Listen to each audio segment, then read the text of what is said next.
we know that the history is full of blood, full of tragedy, full of crimes. These are not all Ukrainians. These times are producing greater, better, more suitable heroes for Ukrainian identity. How would you reconcile the fact that Ukraine and Poland have on one hand been one of the closest allies, but we have also seen many heated disputes, even emotional exchanges between Polish and Ukrainian leaders over the past few years? Well, since we are neighbors, we have our good times, bad times, and that's quite obvious. But again, the message, the strategic message from us is that we are here. We are to support Ukraine rather to go back into historical discussions from the past. Of course, they are very much important to the identity of Ukrainians, identity of Poles. So you're not worried that these underlying issues like historical disputes, economic disputes, could undermine Poland's military and security support for Ukraine, as you call it, the strategic interest? When the working groups of historians and specialists are gathering in Lviv, in Kyiv, in Warsaw, in Krakow, when politicians are coming here, Polish leaders are coming here to Ukraine, or Ukrainian leaders are going to Poland, when they even touch the question of the history or the troubles from the past, on a one breath, in almost one sentence, they say that if we argue, if we have this hot discussion that prevents us from doing something more, the only who benefits is Russia. Russia is using its hybrid, its information, its malicious influence, both here and Ukraine, and here in Ukraine and in Poland, to kind of to hit this debate, to use this debate to their own benefits. If we turn it into something political and political act, only Russia would benefit. And there is a great sense of understanding on both sides that we have to always have this on our minds, that we can, of course, argue this place, another place, this number of people killed here, this number of people killed there. Okay, this is matter for a serious discussion, and it's happening. It's actually happening. How to proceed with the searches and exhumations. This is happening, and again, I'm happy to report that there is a progress. But if we stop that because of the political, political interest of some smaller groups, actually, then Russia benefits. So just to clarify, we're talking now about the exhumation of the Volyn massacre victims. Yes. How would you respond to some voices in Ukraine who say that Poland is politicizing it by connecting the Volyn issue to Ukraine's effort to join the EU? Because several Polish officials have said that Ukraine will not be able to join the EU unless the Volyn issue is settled. So there is a narratives on both sides. There are facts on the ground that are moving this process towards the good resolution, good state when the remains are being searched and exhumed. And I cannot, well, what else can I say? Second thing is also important, that the so-called accession talks, negotiations with Ukraine, are merit-based. So they are not conditioned on the individual bilateral relations between the countries with the candidate states. It applies not only to Ukraine, but to the others, Moldova, Western Balkans, and the others. And it's merit-based. It's based on the conditions. I mean, European Union is a collection of the national interest. So we are influencing or we are conducting these negotiations with Ukraine, having our national interest in mind. But minded, it's very important to understand, for Ukrainians especially, that the process is not Polish-Ukrainian process. It's a process of 30-something countries, member states. There are still many historical topics that are viewed very differently in Poland and Ukraine, such as Stepan Bandera, the Ukrainian insurgent army, or its commander-in-chief, Roman Shukhevych. Do you expect that these topics may continue to put a strain on Polish-Ukrainian relations and may also hinder Ukraine's effort to join the EU? Polish and Ukrainian history, as is mentioned in many books, including Snyder's and many historians, these are called blooded country, blooded earth, or Bloodlands. Bloodlands, exactly. This is the name of the book. So we know that the history is full of blood, full of tragedy, full of crimes committed against each other by the local people. That they did not have this historical proportions, but these were very, very local and very brutal and very tragic crimes committed here on this lands. And you mentioned the names that sound tragic in Polish history, in our Polish understanding of our identity. So we are not going to pay any respect to these names, and we are in a position we cannot really influence what Ukrainians think. I mean, particular Ukrainians. These are not all Ukrainians think about this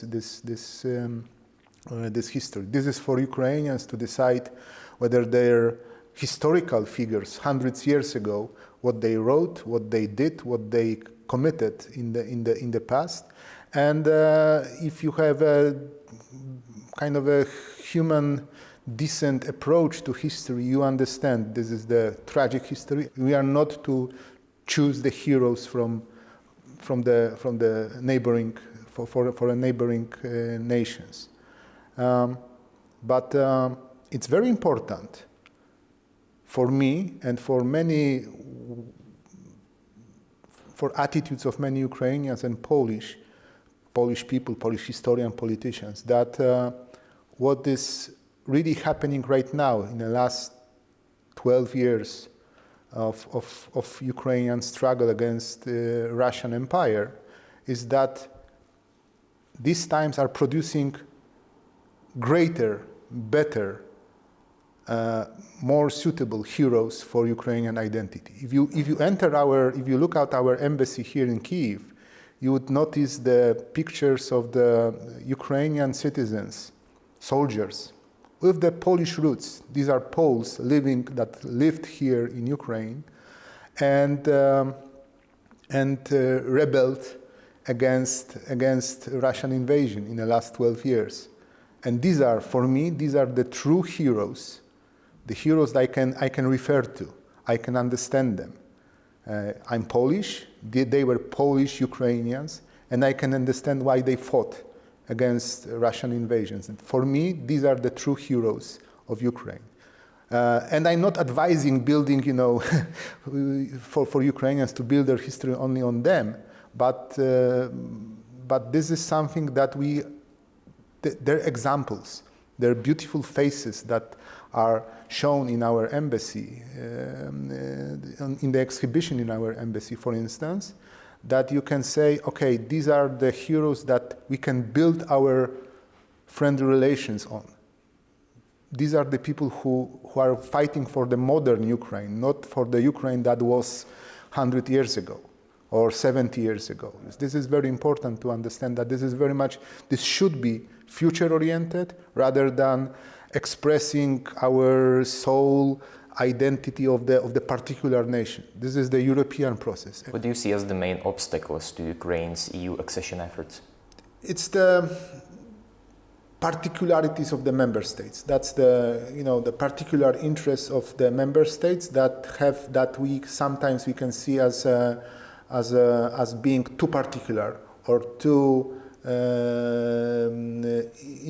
driven by the individual interest rather than having this strategic interest in mind. I mean, in a strategic interest of European Union as a whole is Ukraine free and democratic and independent, being a member of European Union in the future, in a hopefully best and fastest possible way. So the particularities of the several member states are something that can drag the process rather than speed it up. And this is our role as a partner of the European Commission to kind of push it stronger and to speak with the same language and to send a unified signal to Ukrainians that they are on their way to European Union, rather than we will go into this economic,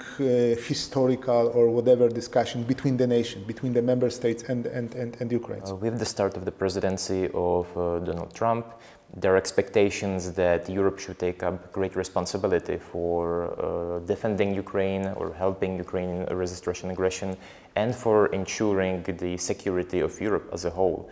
What role can Poland, as one of the most powerful militaries on the continent, play in ensuring Ukraine's security and in deterring Russian aggression in Ukraine and beyond?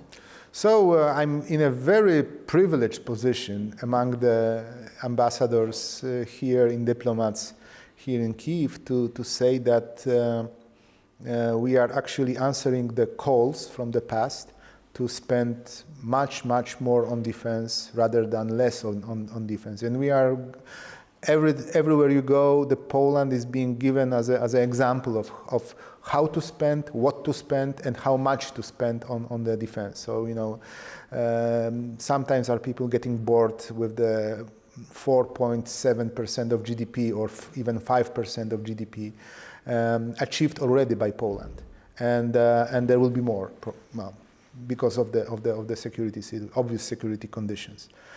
So we are in a position where we of course we cannot lay back and say, okay, 5% we are done. So we are calling other nations who are kind of dragging behind with this expenditure. So it's a one thing. Second is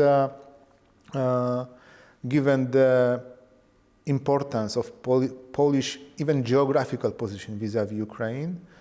We notice the much greater interest of our Central European, Nordic allies to kind of gather around the exemplar of Poland, and the necessity to work together. Especially, I'm talking about this northern formats that were co-organized or organized by the Polish government this year.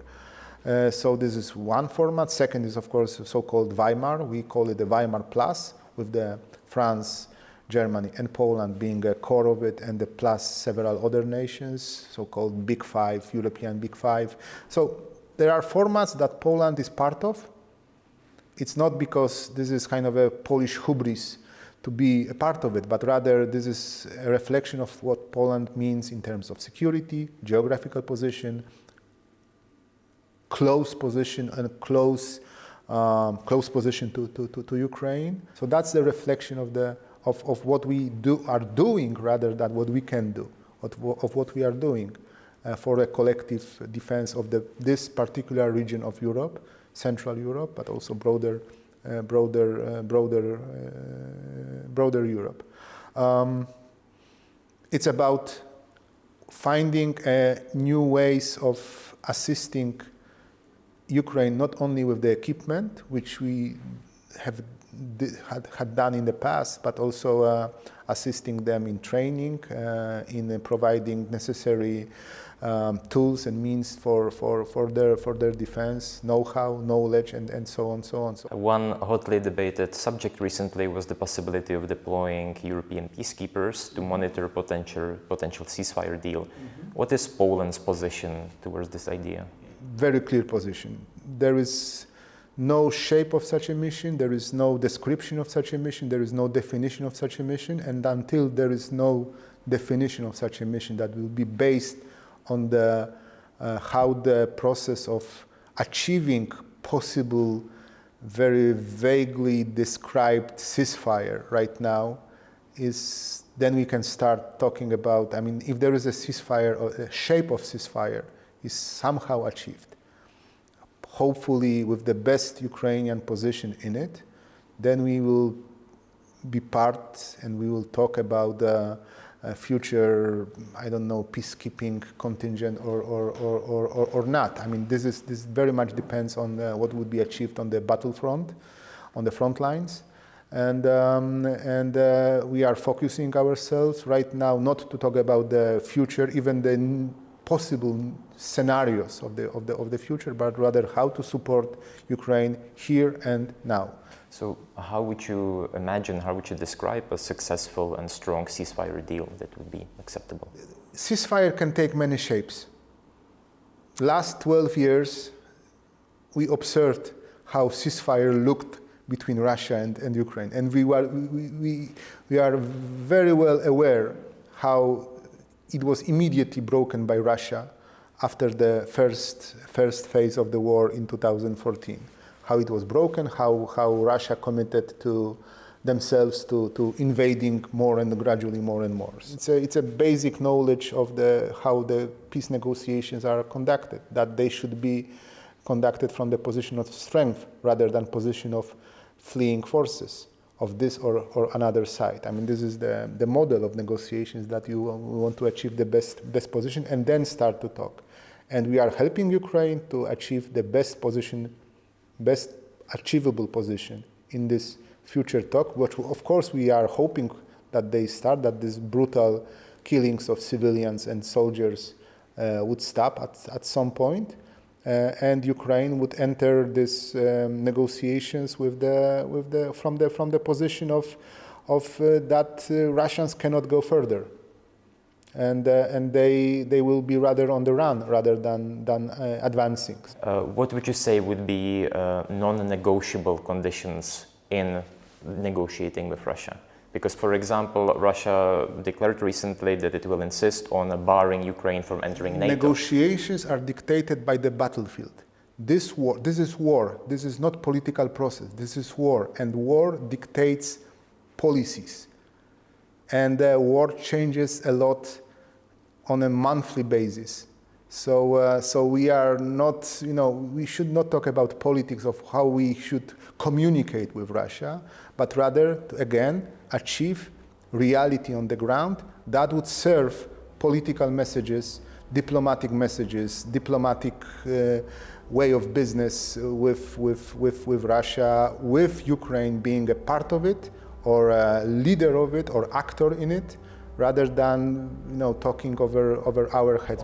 Hi, this is Martin Fornusek from the Kyiv Independent. I hope you enjoyed this interview. If you want to see more, please consider subscribing to our YouTube channel.